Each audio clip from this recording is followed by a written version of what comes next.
Bismillahirrahmanirrahim. Assalamualaikum warahmatullahi wabarakatuh. Perkenalkan, saya Neneng Nurmalia, ASN Dinas Pendidikan Provinsi Jawa Barat dan pada kantor cabang Dinas Wilayah 8. Saat ini saya mengajar peserta didik berkebutuhan khusus kelas 6 di SLB ABC Muhammadiyah Sumedang sebagai guru kelas. Visi saya untuk SLB ABC Muhammadiyah yaitu optimalisasi layanan pendidikan dan perluasan kesempatan belajar bagi peserta didik berkebutuhan khusus.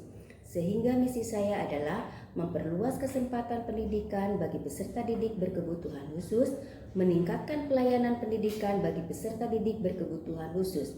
Adapun visi untuk pemerintah Provinsi Jawa Barat adalah menjadi ASN yang selalu berinovasi untuk mewujudkan Jabar Juara lahir batin.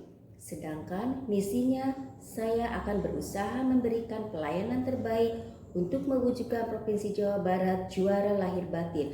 Assalamualaikum warahmatullahi wabarakatuh.